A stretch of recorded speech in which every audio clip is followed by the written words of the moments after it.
মাদারীপুরে পুলিশের গুলিতে আহত অর্ধশত মানুষের ভবিষ্যৎ অনিশ্চিত হয়ে পড়েছে। কেউ হারিয়েছে দুই চোখ, কেউ বা গুলি শরীরে বয়ে হাসপাতালের বিছানায় অসহ্য যন্ত্রণায় কাটাচ্ছেন। বৈষম্য বিরোধী ছাত্র আন্দোলনকে ঘিরে পুলিশের এমন গুলি থেকে বাদ যায়নি ছাত্র, পথচারী, শ্রমিকও।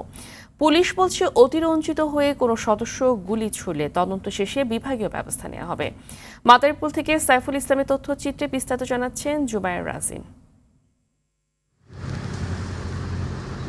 শুভ ব্যাপারী মাদারীপুরের চরকুকরেল গ্রামের বাসিন্দা। পড়ালেখার পাশাপাশি কাজ করতেন বাবার চায়ের দোকানে। গেল ১৯ জুলাই বৈষম্য বিরোধী ছাত্র আন্দোলন চলাকালে দোকান বন্ধ করে বাড়ি ফেরার পথে পুলিশের গুলিতে আহত হন তিনি।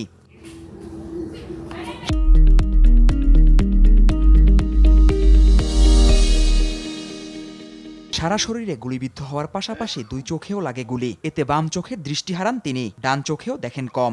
একজন পুলিশ আমাকে গুলি করে, তখন গুলিটা সর্বদা আমার মাথায় লাগে। মাথায় লাগার কারণে আমার দুটো চোখই ড্যামেজ হয়ে যায়। তো এই ট্রিটমেন্ট নেওয়ার জন্য এখন আমার বাবা মার কোনো সমর্থ নেই। এখন বাকিটা আমি সরকারের কাছে আবেদন করছি যে আমার ফিউচার নষ্ট তো হয়েছে, পাশাপাশি আমার ট্রিটমেন্টের কি হবে এটা নিয়ে আমার খুব দুশ্চিন্তা। একবারে গুলিগুলো আমার ছেলের সব উপরে আক্রমণ হয়।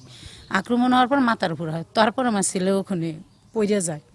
পড়ে যাওয়ার পর এই চোখের ভিতরে, এই মাথায়, তারপর ঠোঁটে, নাকে। মাদারীপুর সরকারি কলেজের শিক্ষার্থী তামিম মাতুব্বর ১৮ জুলাই পুলিশের ছড়া গুলি বিদ্ধ হয় তার হাতে ও পিঠে। অর্থের অভাবে উন্নত চিকিৎসা না পাওয়ায় হাসপাতালের বিছানায় অসহ্য যন্ত্রণায় কাতরাচ্ছেন তামিম। হাতের ভিতরে অসংখ্য গুলি আছে, যার কারণে আমার হাত সোজা করতে পারতেছি না। তাহলে অনেক ব্যয়বহুল খরচ, যার কারণে চিকিৎসা করাতে পারতেছি না।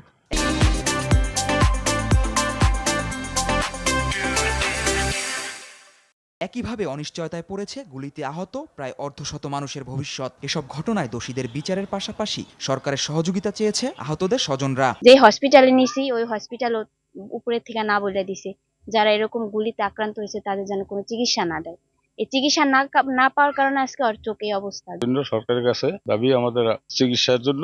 অনেক ভাইয়ের হাত নাই, কারো পা নাই, এমন আরো অনেক নির্যাতন চালাইছে পুলিশে। এ বিষয়ে তদন্ত শেষে বিভাগীয় ব্যবস্থা নেওয়া হবে বলে জানায় পুলিশ।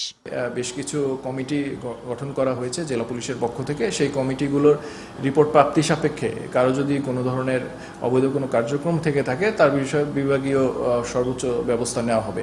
এই ঘটনায় জেলা পুলিশ সুপারের পক্ষ থেকে আলাদা ৫টি তদন্ত কমিটি গঠন করা হয়েছে। জুবায়ের রাজিন, RTV।